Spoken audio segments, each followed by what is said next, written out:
السلام علیکم ورحمۃ اللہ وبرکاتہ۔ کیسے ہیں آپ سب؟ امید کرتی ہوں آپ سب خیریت سے ہوں گے۔ اللہ تعالیٰ آپ سب کو جہاں رکھے، اپنے فضل و کرم سے اپنے حفظ و امان میں رکھے، خوش رکھے، آباد رکھے، بیماریوں سے بچائے رکھے، سکون میں رکھے۔ تو بسم اللہ الرحمن الرحیم، شروع کرتے ہیں اللہ کا نام لے کر جو بڑا مہربان اور نہایت رحم والا ہے۔ آج آپ کو فرعون جیسے ظالم اور جابر بادشاہ کی بیوی، فرعون جیسے ظالم اور بادشاہ کے آگے ایک بیوی کا قبول اسلام سناتی ہوں جو عورت تھی۔ دیکھیں کہ اس کا ایمان کس قدر مضبوط تھا کہ وہ فرعون جیسے ظالم اور بادشاہ سے بھی نہ گھبرائی اور اپنے ایمان پر مستقل قائم رہی۔ فرعون اپنے آپ کو خدا مانتا تھا۔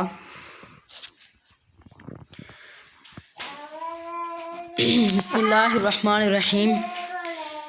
فرعون جیسا متکبر بادشاہ ہو اور کہے کہ میں ہی رب ہوں، اب تک اس کی کوئی بات کو چیلنج نہ کر پایا۔ اس کے گھر میں فرعون کی جو باندی تھی وہ مسلمان تھی۔ یہ بھی آپ سب کو پتہ ہوگا کہ فرعون کی جو بیوی زوجہ محترمہ حضرت عائشہ رضی اللہ تعالی عنہا وہ بھی مسلمان تھی۔ اس کی 2 بیٹیاں تھیں۔ فرعون نے ان کو پکڑ لیا اور پہلے آگ جلائی، اوپر اس کے دیگ رکھی، اس میں تیل ڈال کر اسے صحیح ابال کر پھر کہنے لگا اس عورت سے کہ بول اب کیا کرے گی؟ مجھے رب مانتی ہے یا موسیٰ کے رب کو رب مانتی ہے؟ ایک چیز مان لے، اگر مجھے رب مانے تو مبارک تجھے ہر چیز دوں گا، اگر نہ مانے گی تو تیار ہو جا، پہلے تیری بیٹیوں کو آگ میں ڈالوں گا اور پھر تیری باری آئے گی۔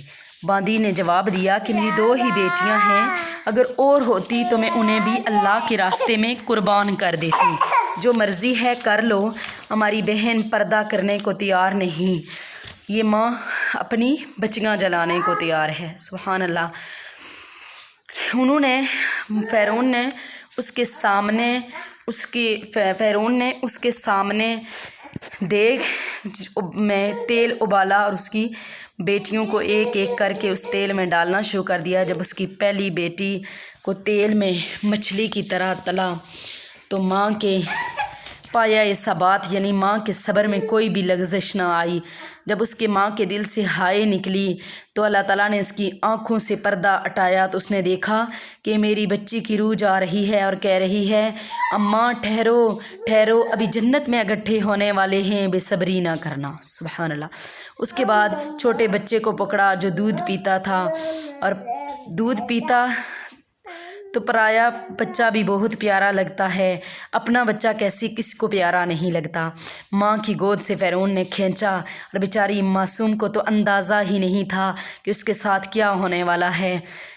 اس بچے کو بھی فرعون نے اسی طرح دیگ میں ڈالا اور اس کو بھی تلا۔ جب اس کی روح جا رہی تھی تب بھی اللہ تعالیٰ نے اس کی آنکھوں سے پردہ ہٹایا۔ اس نے کہا اماں ٹھہرو، بے صبری نہ کرنا، ابھی جنت میں اکٹھے ہو جائیں گے۔ سبحان اللہ۔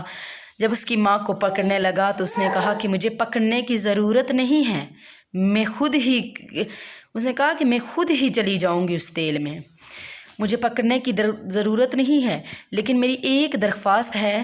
فرعون نے کہا کہ بتا کیا ہے؟ کہنے لگی کہ جب میں بھی جل جاؤں تو ماں بیٹیوں کو جدا نہ کرنا۔ تینوں کی ہڈیاں جاڑ کر زمین میں گٹھی دبا دی گئی۔ سبحان اللہ۔ لیکن جس جگہ پہ ان کی ہڈیاں دبائی گئیں وہاں سے 25 برس کے بعد بھی خوشبو آ رہی تھی۔ موسم بدلے، طوفان اٹھے، ہر طرح کچھ ہوا لیکن وہ خوشبو دور نہیں ہوئی۔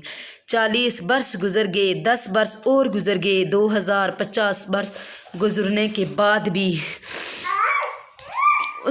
وہاں سے خوشبو نہیں اٹھی۔ نیچے سے ایسے خوشبو آ رہی تھی جیسے جنت کی خوشبو آتی ہے۔ تو میرے نبی علیہ الصلاۃ والسلام بیت المقدس سے آسمان کو چلے، اللہ کی ملاقات سے نیچے سے جنت کی خوشبو اٹھی۔ تو آپ صلی اللہ علیہ وسلم نے پوچھا جبرائیل یہ جنت کی خوشبو کہاں سے آ رہی ہے؟ انہوں نے عرض کیا یا رسول اللہ صلی اللہ علیہ وسلم، فرعون کی باندی اور اس کی بچیاں جہاں ان کی ہڈیاں دفن ہوئی تھی یہ خوشبو وہاں سے آ رہی ہے۔ سبحان اللہ۔ یہ منظر جب یہ منظر دیکھا کہ فرعون اس طرح دیگ کے اندر ان کو تلے جا رہا تھا، تو جو فرعون کی بیوی حضرت عاسیہ رضی اللہ تعالی عنہ مسلمان ہوئی تھی، کوئی ماں ایسا ظالم نہیں ہو سکتی، یہ ضرور حق کی دی ہے کہ جس نے سب کچھ یہ کروایا وہ فرعون ہے، جو اوروں کو عبرت دلا رہا تھا، اس کے گھر میں کلمہ داخل ہو گیا۔ سب سے محبوب اس کی بیوی حضرت عاسیہ تھی جو مسلمان ہو گئی۔ انہوں نے کہا آمنا برب ہارون و موسیٰ، انہوں نے کہا یہ تو لینے کے دینے پڑ گئے کہ یہ کیا کر بیٹھا۔ اس نے کہا، حضرت عاسیہ رضی اللہ تعالیٰ عنہ نے کہا کہ مجھے سمجھ میں آ گیا ہے کہ سچا دین ہے اور نہ ہی کوئی ماں ایسے نہیں کر سکتی۔ فرعون کو بھی اس کی بیوی سے بہت زیادہ محبت تھی، اسی کی وجہ سے تو موسیٰ علیہ السلام کو چھوڑا تھا اور بڑا سمجھا مگر نہ مانی۔ فرعون نے حکم دیا کہ حضرت عاسیہ رضی اللہ تعالیٰ عنہ کو جیل میں ڈال دو، وہ بخوشی جیل میں چلی گئی۔ فاقے دیے، برداشت کیے، دربار میں لایا گیا۔ کون سا دربار جہاں عاسیہ رضی اللہ تعالیٰ عنہ کا حکم چلتا تھا۔ آج وہ محرم سے مجرم بن کے کھڑی تھی، ان کے ہاتھ پاؤں باندھے ہوئے تھے۔ فرعون نے کہا کوڑے مارو تاکہ اس کا دماغ ٹھکانے آ جائے۔ چنانچہ ایک زناٹے دار آواز سے کوڑے اس کی کمر کو مارنے لگے۔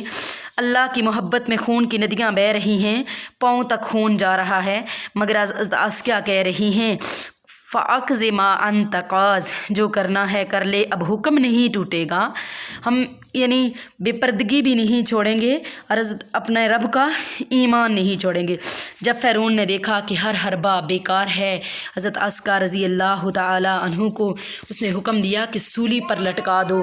جب ان کو سولی پر لٹکایا گیا، ہاتھ میں کیل گاڑ کر لکڑی کے ساتھ جوڑ دیے گئے، پاؤں سے کیل لگا کر لکڑی کے ساتھ جوڑ دیے گئے، اس کے ہاتھوں میں کیل گڑے گئے جن کے ہاتھوں میں کبھی تنکا بھی نہیں ٹیڑھا کیا تھا۔ فرعون نے کہا اس لڑکی کو نیچے لٹا کر اس پر پتھر رکھ دو۔ اس وقت یہ حضرت عاسیہ پکار اٹھی، ایسا دکڑا سنایا کہ اللہ پاک نے اس دکڑے کو قیامت تک تاریخ میں بھی رکھا، حدیث میں بھی رکھا، قرآن میں بھی رکھا۔ قیامت تک حضرت عاسیہ رضی اللہ تعالی عنہ کی یہ کہانی سنائی جائے گی۔ رب ابنی لی عندک بیتا فی الجنت، میرے مولا اپنے پڑوس میں گھر دے دے، ونجنی من فرعون وعملہ ونجنی من القوم الظالمین، فرعون اور اس کی ظالم قوم سے مجھے بچا لے۔ اس درد سے انہوں نے یہ دعا مانگی کہ اللہ تعالیٰ نے ان کی یہ دعا قبول فرما لی اور اپنے پڑوس میں گھر بھی دے دیا۔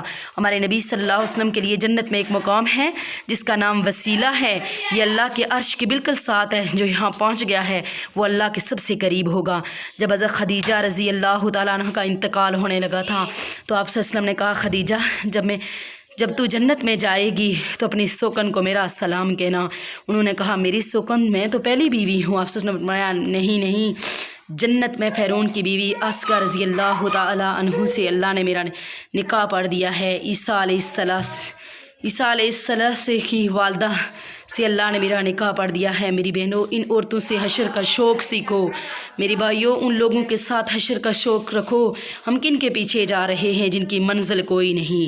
گانا بجانا، ناچنا پہننا، کیا اس کا نام زندگی ہے؟ یہ نہیں، اس کا نام زندگی نہیں ہے۔ زندگی یہ ہے کہ ہم اللہ کے راستے پر آ جائیں، اللہ کے ہو جائیں، اپنے آپ کو ہر ایک برے کام سے بچا لیں۔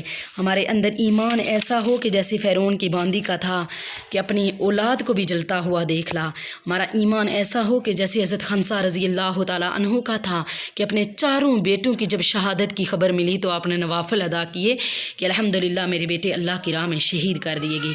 ہمارا ایمان ایسا ہو۔ اللہ تعالیٰ ہم سب کو صبر کی توفیق دے، مجھے بھی اور آپ کو بھی، آمین۔ وآخر دعوانا والحمدللہ رب العالمین۔ اللہ تعالیٰ سب کو عمل کی توفیق سے نوازے، سب کی مشکلاتیں آسان کرے، آمین ثم آمین۔ السلام علیکم ورحمۃ اللہ وبرکاتہ۔